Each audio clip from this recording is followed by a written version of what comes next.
বিসমিল্লাহির রহমানির রহিম। কোরআন প্রিয় ভাইয়েরা, আসসালামু আলাইকুম ওয়া রাহমাতুল্লাহি ওয়া বারাকাতুহু। প্রিয় ভাইয়েরা, আশা করি সবাই ভালো আছেন, সুস্থ আছেন ইনশাআল্লাহ, যে যেখানে আছেন। প্রিয় ভাইয়েরা, আজকে আমরা ইনশাআল্লাহ সূরাতুন নিসা ৭০ এবং ৭১ দুটি ছোট আয়াত, খুবই গুরুত্বপূর্ণ দুটি আয়াতও আমরা সঠিকভাবে রাইট দিয়ে পড়ার চেষ্টা করব ইনশাআল্লাহ। আমি শাব্দিক অর্থ এবং সরল অর্থটা বলে দেওয়ার চেষ্টা করব। আশা করি আপনারা আয়াত দুটি বুঝে এবং শুনে প্র্যাকটিস করে এবং যথাসময়ে ফিডব্যাকের জন্য পাঠিয়ে দেবেন। আল্লাহ তাআলা আমাদের সবাইকে তার কালামে পাক সহি শুদ্ধভাবে সঠিকভাবে তেলাওয়াত করে এবং তার আমল করার তৌফিক দান করুক, আমিন।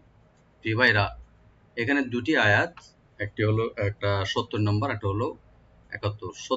৬৯ নম্বর যে আয়াতে আমরা যে একটা সুসংবাদ আমি আল্লাহ রাব্বুল আলামিনের কাছ থেকে আমরা পেয়েছিলাম যে কিয়ামতের দিন যারা নবী, রসুল এবং আউলিয়া এবং সিদ্দিকিনের সাথে যাদের সান্নিধ্য হবে এবং যাদের শ্রেষ্ঠত্ব আল্লাহ রাব্বুল আলামিন বয়ান করেছেন, তো এটা রিলেটেড হলো আগের আয়াতের সাথে। ৭০ নম্বর আয়াতটি আল্লাহ তাআলা বলছেন যে এই যে মহত্ব, এই মর্যাদা, যেটা ফজল আমি তোমাদেরকে বা আমার খাস প্রিয় বান্দাদের দেব, এটা শুধু যালিকাল ফদলু মিনাল্লাহ, এটা রব্বুল আলামিনের পক্ষ থেকে স্পেশাল একটা রহমত এবং ফজল হিসেবে থাকবে।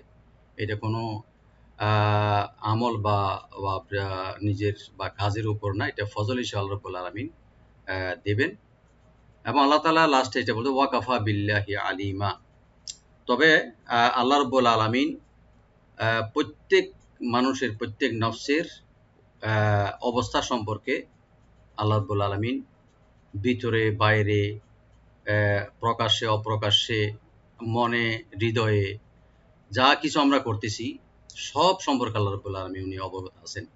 যে আমরা আল্লাহ তাআলা যে আগের আয়াতে যে ওয়া মান ইউতিল্লাহ ওয়ার রাসূল, যেটা এবং আল্লাহ এবং আল্লাহ রসুলের অনুগত্য, যেটা আমরা কতটুকু করতেছি, কিভাবে করতেছি, আসলে কি আন্তরিকভাবে করতেছি বা ইখলাসের সাথে করতেছি, বা আল্লাহকে সন্তুষ্টি অর্জনের জন্য করতেছি, তো সব কিছু কিন্তু মনের দিক দিয়ে আল্লাহ রাব্বুল আলামিন উনি অবগত আছেন। তো সেভাবে আমরা আল্লাহ রাব্বুল আলামিনের সান্নিধ্যে লাভের জন্য, রেজামন্দি, সন্তুষ্টি অর্জনের জন্য আমরা কাজ করে যাব ইনশাআল্লাহ। এই ভেবে যে আল্লাহ রাব্বুল আলামিন আমরা রাতের অন্ধকারে করি, দিবালোকে প্রকাশ্যে করি, পানির নিচে করি, যে কোনো অবস্থায় করি, একমাত্র আমাদের উদ্দেশ্য থাকবে যে কোনো কাজে, ভালো কাজে, সেটা হলো আল্লাহ রাব্বুল আলামিন রেজা এবং সন্তুষ্টি। আমাদের তৌফিক দান করুক। দ্বিতীয় আয়াতে যেটা, এটা একটু যুদ্ধের ব্যাপারে। এক মুনাফিকের, আব্দুল্লাহ ইবনে উবাই, যে সবচেয়ে বড় মুনাফিকদের সর্দার, ওনার ব্যাপারে এখানে এই আয়াতটি নাজিল করা হয়েছে। যে ওরা বিভিন্ন ধরনের অজুহাত দেখাতো যখন যুদ্ধের সময় হতো, ওরা আসতো না। তো মুজাহিদের এখানে এই আয়াতের যেটা সারা নজুল, যেটা মুজাহিদিনরা যখন যুদ্ধের বা জেহাদের উদ্দেশ্যে রওনা হলে মুনাফিক যারা ছিল ওরা বিভিন্ন অজুহাত দেখায় সরে পড়তো যুদ্ধ থেকে। তখন আবার যুদ্ধ থেকে যখন বিজয়ী হয়ে অনেক গনিমতের মাল নিয়ে আসতো, তো ওরা আফসোস করতো যে আমরা যদি যেতাম তাহলে আমরাও এখান থেকে আমার সৌভাগ্য হতো যে আমরা গনিমতের মালের হকদার হইতাম, নিয়ে আসতাম। তো এখানে ওরা গনিমতের মালের ভাগী হতে পারত, ওরা এভাবে আফসোস করত। সাধারণতভাবে উল্লেখিত অবস্থা, মুনাফিক যে নেতা, যেটা আব্দুল্লাহ ইবনে উবাই এর বৈশিষ্ট্য ছিল, তাই এই আয়াতটি তার উপরে নাযিল করা হয়েছিল। আল্লাহ তাআলা এখানে বলেছেন, তোমরা যাও, তোমরা যুদ্ধের ময়দানে এগিয়ে যাও, দলগতভাবে অথবা সবাই একসাথে, কিন্তু তোমাদের যেতেই হবে। এবং তোমাদের যেটা এখানে বিশেষ করে একটা আল্লাহ রাব্বুল আলামিন এখানে বলেছেন যে তোমরা হুদু হিজরাকুম, তোমাদের হিজরাকুম, তোমাদের সতর্কতা, তোমাদের আত্মরক্ষার জন্য যা কিছু প্রয়োজন আছে তা তোমরা কিন্তু সংগ্রহ করো। তো এখানে যে আমাদের যে সোলজার বা আর্মির যে জিনিসগুলো আমরা দেশে বা মুসলমান দেশে যেগুলো আমরা তৈরি করি, তো এগুলো আমাদের আত্মরক্ষার জন্য আল্লাহ রাব্বুল আলামিন নিজেই এখানে এই আয়াতে বলে দিয়েছেন। আল্লাহ তাআলা আমাদের সবাইকে তৌফিক দান করুক, আমিন। আউযু বিল্লাহি মিনাশ শাইতানির রাজীম। বিসমিল্লাহির রহমানির রহিম। আল্লাহ রাব্বুল আলামিন বলেছেন যালিকাল ফদলু, যালিকাল ফদলু, এটা মানে হলো যে আল্লাহ রাব্বুল আলামিন যে সান্নিধ্যে এবং শ্রেষ্ঠত্ব কিয়ামতের দিন দিবেন নবী, রাসূল, সিদ্দিকিন এবং শুহাদার সাথে আমাদের বলছে দ্যাট ইজ যালিকা, ওইটা আল ফদলু, আল ফজল মানে অনুগ্রহ এবং আল্লাহর রহমত, আল্লাহর বিশেষ এটা মেহেরবানি, মিনাল্লাহ ফরম আল্লাহ, এনে আল্লাহ রাব্বুল আলামিনের পক্ষ থেকে হবে। তবে জেনে ওয়াকাফা, ওয়াকাফা মানে হলো এবং যথেষ্ট, সাফিসিয়েন্ট আল্লাহর জন্য, বিল্লাহি আল্লাহর জন্য, আলিমা আল্লাহই একমাত্র জ্ঞান, ওনার জ্ঞান, উনি বিজ্ঞ এবং প্রত্যেকটা জিনিসের ব্যাপারে ওনার জানা জ্ঞানটা কিন্তু যথেষ্ট তোমাদের ব্যাপারে। যালিকা জালটাকে রাইট দিয়ে খালি পরিমাণ টানবেন, লি বলবো আর কাবে কোনো টান নাই, যালিকা, আর মিলাই পড়লে আমরা যালিকাল ফাদলু, ফাদলু ফাটাকে ওপেন রাখবেন, আর দটাকে একটু আমরা ডিপ করে পড়বো, কিন্তু এখানে খেয়াল রাখবেন কলকলা হবে না, মানে ইকু হবে না, আর লামে কোনো টান নাই, আল ফাদলু, যালিকাল ফাদলু মিনাল্লাহ, মি না, নুনটাকে ওপেন করে লফজ জালার সাথে আমরা মিলাই পড়ব, লফজ জালাল এখানে ডিপ করে পড়বো আমরা, মিনাল্লাহি, মিনাল্লাহ, এখানে যখন আমরা ওয়াকফ করবো একটা সাকিন হয়ে যাবে হাটা, মিনাল্লাহ, যালিকাল ফাদলু মিনাল্লাহ। ওয়াকাফা বিল্লাহি, ওয়া ওপেন রাখবেন, কাফ ওপেন থাকবে, ফাটাকে ওপেন রেখে একালে টানবেন মধ্যে বাদাল, ওয়াকাফা বিল্লাহি, বি বলবো বে বলবো না, বিল্লাহি, আল্লাহ জালাল এখানে লাইট করে পড়বো, বিল্লাহি আলিমা, আইনটাকে এভাবে ভার্টিক্যাল করে যেন গলা মাঝখান থেকে আসে, লি একালিপ টানবেন, আর মিম এখানে একালিপ টেনে আমরা ছেড়ে দেবো, মধ্যে আওয়াজ হয়ে যাবে আলিমা, ওয়াকাফা বিল্লাহি আলিমা।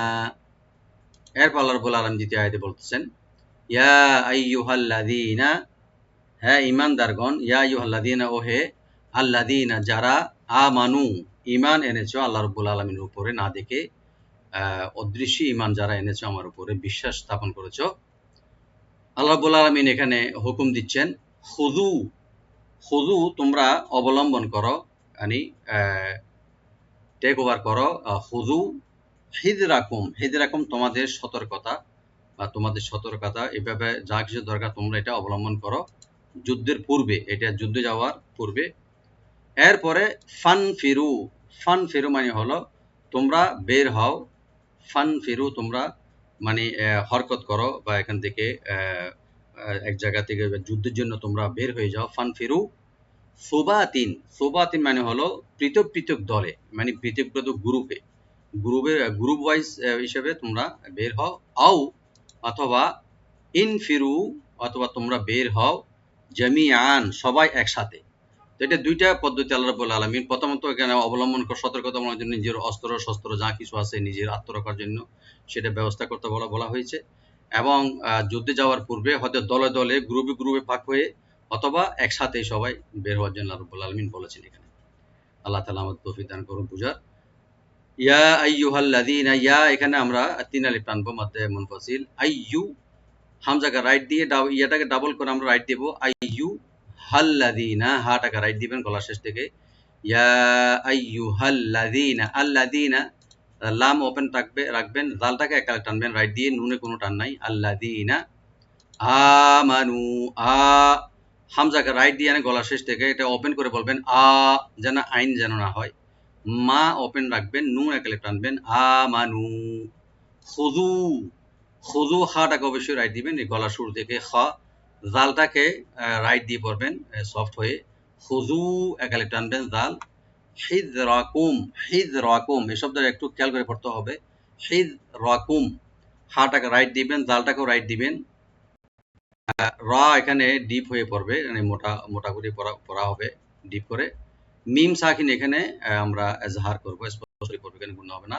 হিযরাকুম, ফানফিরু, ফানফিরু ফা ওপেন রাখবেন, নুন সাকিন এখানে আমরা ইখফা করব, ফি বলবো, র এখানে ডিপ করে একালিফ টানবো, ফানফিরু সুবাতিন, সুবাতিন সাটাকে রাইট দিবেন, সু সিন যেন না হয়, বা ওপেন রেখে একালিফ টানবেন, তিন এখানে যে তার নিচে যে তানবিন আছে দুই জের, এখানে আমরা এজাহার করবো, এখানে গুণা হবে না, সুবাতিন আউইন ফিরু, আউইন ফিরু, ওয়া নিচে যেটা জেডটা আছে এখানে আমরা ডাব্লিউ ই যেটা আমরা বলি উই, এভাবে বলবেন, আউই, আউইন ফিরু, নুন সাকিন এখানে আমরা ইখফা করব, ফি বলবো, রা এখানে ডিপ করে একালে টানবো এখানে।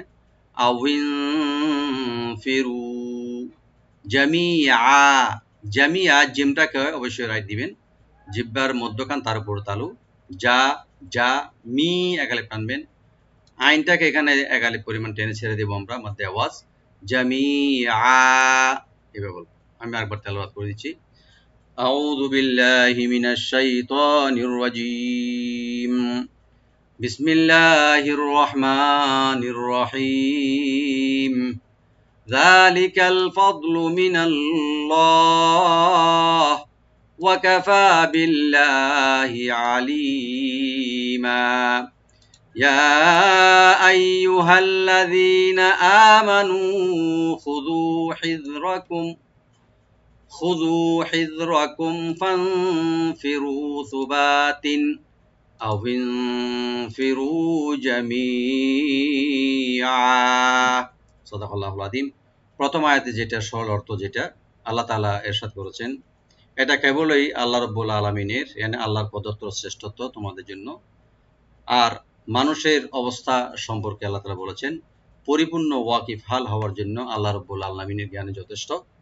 এরপরে দ্বিতীয় আয়াতে যেটা আল্লাহ রাব্বুল আলামিন বলেছেন এখানে, হে মুমিনগণ, হে মুসলমান যারা বিশ্বাসীগণ, তোমরা শত্রুর সাথে লড়াই মানে যুদ্ধের কালে নিজেদের আত্মরক্ষার উপকরণ সঙ্গে রাখো, অতঃপর পৃথক পৃথক বাহিনী রূপে জেহাদের জন্য বের হও, কিংবা সকলে একসঙ্গে বা একত্রে বের হতে পারো বা বের হয়ে যাও। সাদাকাল্লাহুল আযীম। আল্লাহুম্মা সাল্লি ওয়া সাল্লিম ওয়া বারিক আলা নাবিয়িনা মুহাম্মদ ওয়া আলা আলিহি ওয়া সাহবিহি। রব্বানা তাকাব্বাল মিন্না ইন্নাকা আনতাস সামিউল আলিম ওয়া তুব আলাইনা ইয়া মাওলানা ইন্নাকা আনতাত তাওয়াবুর রহিম। আসসালামু আলাইকুম ওয়া রাহমাতুল্লাহি ওয়া বারাকাতুহু।